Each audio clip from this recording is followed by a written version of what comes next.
Fala, nação rubro-negra, muito bom dia, Deco na área. Estamos aqui para trazer informações do Flamengo e debater, né, aquela entrevista vergonhosa, né, lamentável que aconteceu ontem lá no Maracanã, né? E para mim o circo estava montado, isso é fato, né? Fato. Ontem mesmo foi a prova depois que acabou a entrevista, né? Alguns fatos que nos chamaram a atenção, primeiramente, alguns, né, jornalistas barra youtubers, né, são jornalistas que estão no YouTube, não tiveram aprovadas, né, o seu credenciamento, né? E aí já começa muito errado, né? Enfim, vão justificar que há um excesso de contingente, enfim, tudo bem. Aí alguns já não puderam ir. Depois disso, né, com a entrevista, né, por coincidência ou não, apenas os jornalistas de grandes emissoras que puderam fazer perguntas. Por que será que isso aconteceu, né? E perguntas, com todo respeito, né, que não eram as perguntas que deveriam ser feitas, na minha opinião, buscando algumas respostas, principalmente do vice-presidente de futebol, do Marcos Braz, né? Dentre elas a questão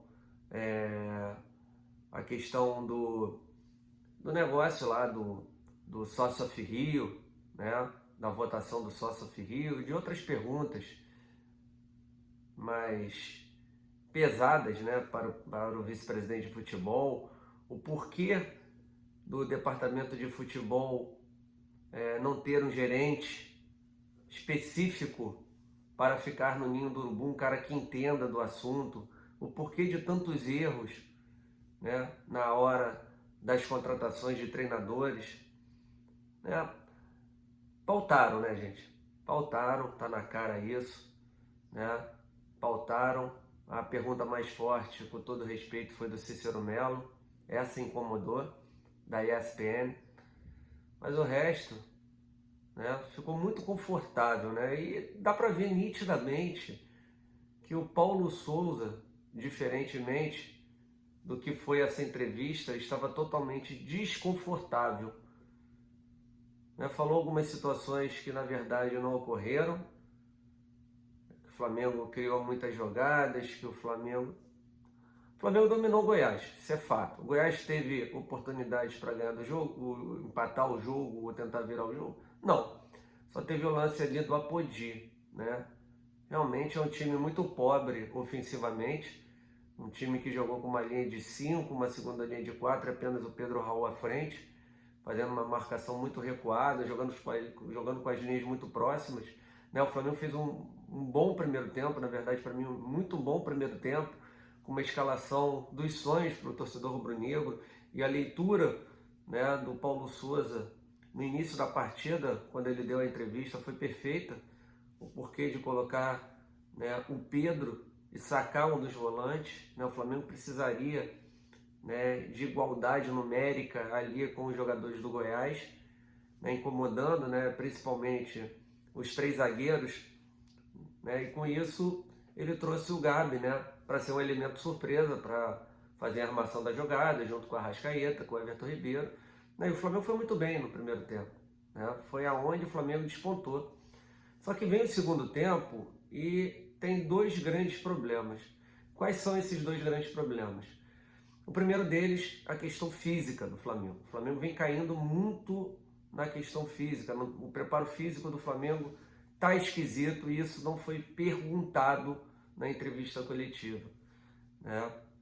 Volto a falar, deixa tanto o treinador, essa pergunta seria mais específica para o treinador, né, confortável, quanto para o dirigente, né, que não respondeu nenhuma pergunta pertinente sobre a pasta dele.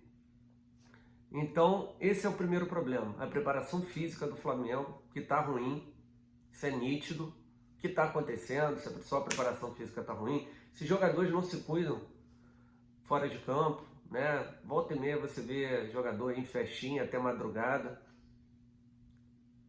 jogadores que eu gosto, hein? Só que tem que se cuidar, né? Porque se não se cuidar, vai começar a sentir problemas musculares, né? A gente viu o jogador lá, né, recebendo massagem. Tudo isso é muito preocupante, né? O Flamengo, o departamento de futebol do Flamengo, tá a Deus dará. Não tem comando. E aí o jogador, em vez de se resguardar, também não se resguarda. Só que a preparação física tá ruim. Então junta o útil ao agradável e aí o resultado é esse aí.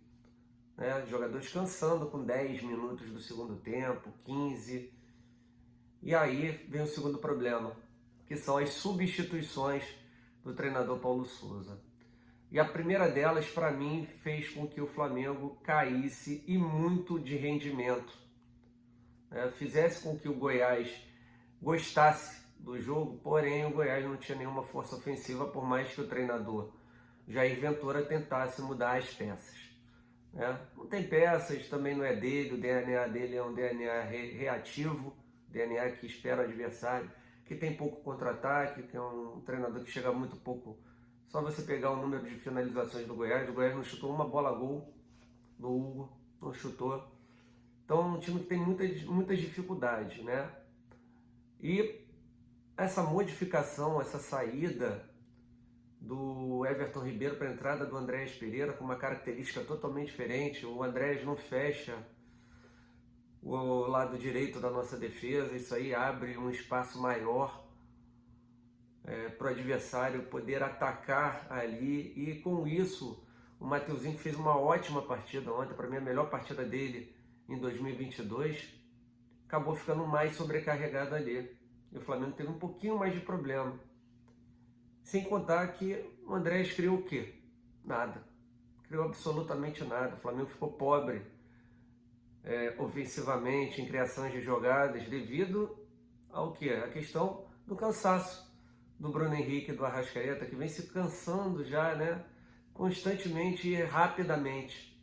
Algo a ser pesquisado, né, e consertado. O porquê de Bruno Henrique e Arrascaeta se cansarem rapidamente?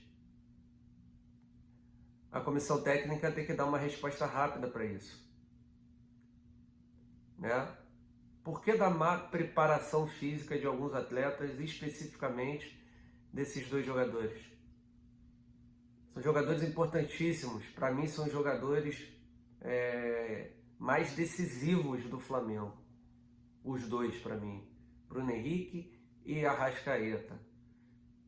Quando eles não estão bem, quando eles começam a cansar, a produtividade do Flamengo diminui muito. Então tem essas duas questões, a questão do preparo físico e a questão da má leitura de jogo do Paulo Souza. Além da má leitura de jogo, o Paulo Souza tem poucas opções no banco de reservas, e aí vem a culpa da diretoria do Flamengo, que não se reforçou da maneira que deveria se reforçar. Um jogador que poderia ser o substituto do Arrascaeta, o Vitinho, já não joga há quase 3 meses. Vitinho, mas ficou 30 de março, quase 3 meses não vamos ser injustos, quase 2, que ele não joga, está em transição. O Marinho, houve uma queda e pelo jeito não joga mais. Tem o menino Vitor Hugo, que ontem não teve oportunidade, que para mim poderia ter entrado facilmente no lugar do Arrascaeta, para dar mais dinamismo ali na frente. Então tem algumas questões que não foram perguntadas. Preparação física, questão da leitura de jogo, por que da entrada do Andréas Pereira ontem no lugar do Everton Ribeiro e por que não um jogador mais ofensivo? O Flamengo acaba automaticamente recuando. Então não está bem o Flamengo, né? Apesar que o primeiro tempo eu gostei muito. Gostei sim, né? Esse time em forma aí dará trabalho. Só que dá para sentir nas palavras do Paulo Souza que aquilo ali, aquele sistema de jogo que foi implementado no jogo de ontem, é uma coisa pontual, devido à característica do time do Goiás. Não quer dizer que esse é o time titular de agora em diante, não será. É porque o Goiás é um time que joga muito recuado, com linhas muito próximas e com basicamente os 10 jogadores no seu próprio campo, né?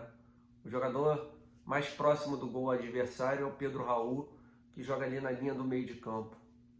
Então o Flamengo precisava de homens mais à frente, né?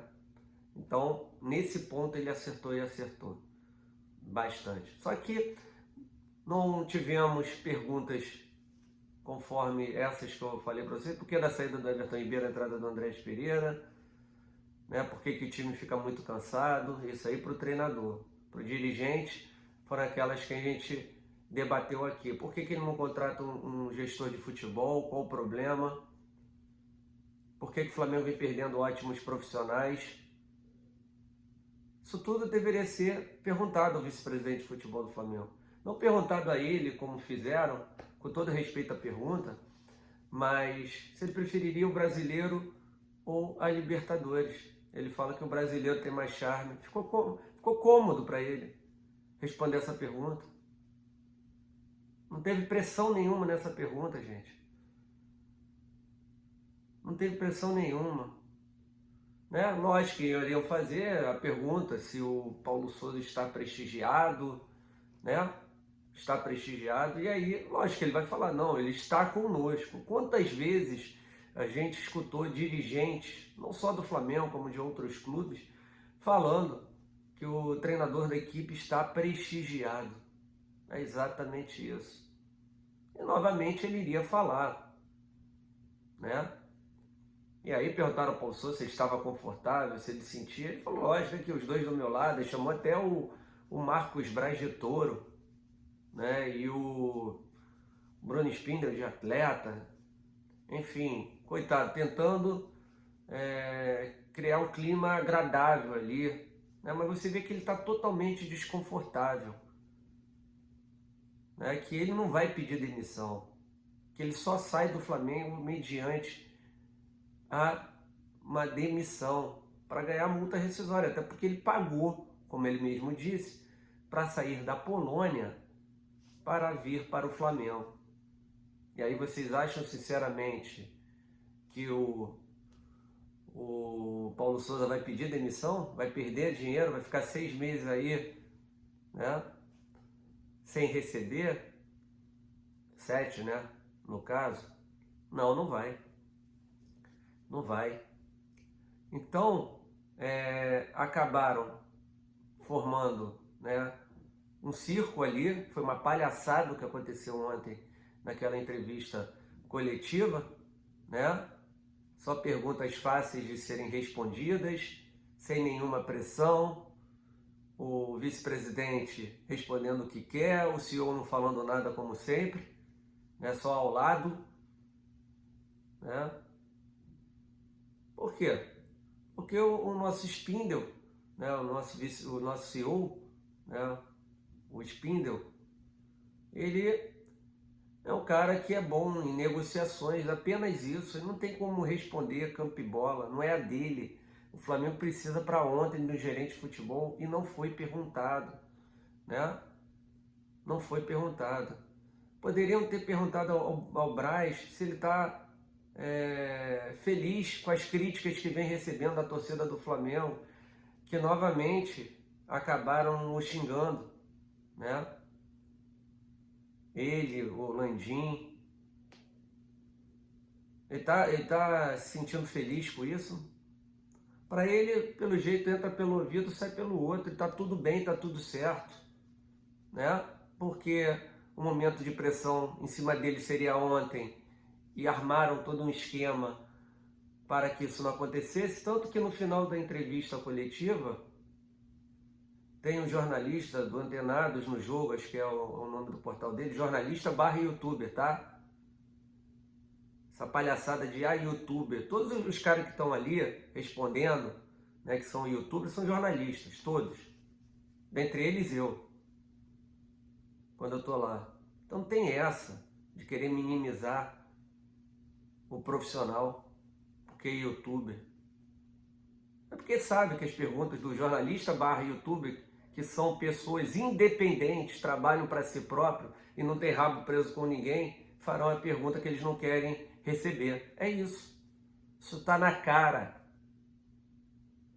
E isso prova o que transformaram o Flamengo deles, para eles, e não para a nação rubro-negra. Está errado.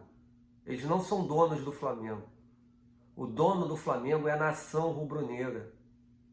né? E aí o David Sharp, né, do Antenados no Jogo, foi lá, né? Fugiu do protocolo, né? E quem trabalha lá no Flamengo, o assessor não gostou, porque falou que saiu do protocolo. Mas, fizeram uma entrevista de 10 minutos no máximo, que era para se tornar muito maior. Engraçado que quando o Braz está no ninho do urubu, quando a situação está muito mais agradável, ele fala que pode continuar. Por que ontem ele não falou que poderia continuar? E deixar os outros profissionais que estavam lá fazerem suas perguntas? Qual o problema nisso tudo? Porque agora é um momento de pressão, porque agora ele tem que responder um monte de situação desagradável para ele. E aí? Cadê a liberdade de expressão? O Flamengo está virando uma ditadura. O Flamengo é deles, para eles, e não é. E vamos continuar cobrando. Vamos continuar cobrando. Né? Fizeram a pergunta lá em relação ao Jorge Jesus, mas ele fugiu totalmente do contexto, porque ele prometeu que falaria sobre a questão do Jorge Jesus. Pois é, fugiu demais dos assuntos importantes. Ainda disse que ele é campeão de tudo. Ah, pelo amor de Deus. E se não tivesse o Jorge Jesus? Pô, mais humildade, né? Dirigentes do Flamengo deveriam ter mais humildade, principalmente disso que a gente vem vendo agora, né? Do que se transformou o Flamengo hoje, num clube amador, num clube sem comando, num clube que eles acham que sempre que estão certos o torcedor está errado. Todo mundo está vendo que é certo e eles tampam o sol com a peneira, continuam achando que está tudo ótimo, enganando o torcedor. Então, lamentável tudo que a gente viu ontem. Tudo que a gente viu ontem. E aqui é um canal que não passa pano. Aqui a gente quer ter voz. Né? E foi o que eu falei para vocês. Metade não foi aprovada. E a outra metade que estava lá não pôde perguntar. Tirem as suas conclusões, meus amigos. Né? O que transformaram o Flamengo. E a gente aqui não irá se calar. Nós queremos o melhor para o clube de regatas do Flamengo sempre, tá? Para o Flamengo sempre, ok? Deixa eu aqui, né? Falamos já sobre essa questão do Marcos Braz garantindo respaldo ao treinador, falando que é o treinador que ele acredita ser o melhor, né? Sobre a questão lá do Diego Alves, o treinador disse que o negócio está superado, houve aí como é que eu posso falar? Um entendimento, né? Um entendimento equivocado da parte dele, né? Que botou fisioterapeuta no meio, enfim, saiu pela tangente, ninguém vai falar mais nada. Né? O Paulo Souza também parabenizando o time pelo jogo, o primeiro tempo foi muito bom, mas o segundo foi muito ruim na minha visão. Tá? E para a gente terminar, depois desse desabafo todo aqui, né, a gente tem uma ótima notícia, né, que é a questão do valor que o Flamengo receberá pelo Gerson. Né? O Olympique de Marseille conseguiu carimbar a sua vaga para a Champions League e com isso, né, estava em contrato, eles conseguindo, o Flamengo embolsaria mais 5 milhões de euros, mais 25 milhões de reais, né? Agora eu quero ver o que o Flamengo fará com esse dinheiro, né? Será que já estavam esperando ou não? Esperamos que não peguem esse dinheiro e utilizem para a contratação do Andrés Pereira, que ontem novamente mostrou que não tem condições nenhuma de vestir o manto sagrado. Mas depender dessa diretoria amadora, eu não duvido mais nada, porque eles acham que o Flamengo é deles, que o dinheiro é deles, que eles fazem o que quiserem e não precisam dar satisfação aos seus verdadeiros donos, que é a nação rubro-negra, que paga sócio torcedor caro, que paga ingresso caro, que paga produtos licenciados que são caros, né? Que banca realmente o clube, né? Só que o dono realmente do clube não tem os seus anseios, né? Feitos, aprovados pela diretoria, que são os representantes dos verdadeiros donos. É a mesma coisa que o empregado mandar mais que o empregador. É isso que acontece no Clube de Regatas do Flamengo. Vergonhoso o que a gente viu ontem, vergonhoso, né, o que eles estão fazendo com o Flamengo, né? E nós estamos aqui, né, reclamando, protestando e continuaremos até a hora que tivermos mudanças drásticas no futebol do clube, que a gente não tem visto, e pelo jeito eles vão levar com Mãe Maria até onde puder, né? Esperamos que não seja até a hora de uma eliminação, porque aí o negócio vai ficar péssimo para todos, né? Com muita pressão por todos os lados, né? De dirigentes, de conselheiros, enfim, de grupos políticos. Cara, o problema é que eu vejo muita gente tranquila nessa situação, né? E não era para estar, né? Eu, Deco, estou preocupadíssimo com tudo que eu estou vendo e presenciando. Tá bom? Lembrando a vocês que terça-feira tem Flamengo Sport Cristal. No Maracanã é o próximo jogo do Flamengo. E no Brasileirão, o Flamengo enfrentando o Fluminense no domingo. Tá bom? Dia 29. Beleza? Então é isso aí, nação. Muito obrigado a cada um de vocês. Mais tarde traremos mais notícias, informações, debates. Se inscreva aqui no canal Deco SRN também. No canal do Deco, nosso canal secundário, e no canal da Jaque Jesus. E assistam aí os nossos vídeos que estão aqui em cima de mim, né? São vídeos importantes anteriores que vocês não poderão perder o nosso conteúdo, que é de alta qualidade. Tá bom, nação? Um abraço a todos, fiquem com Deus, ótimo domingo, saudações rubro-negras. Abraço.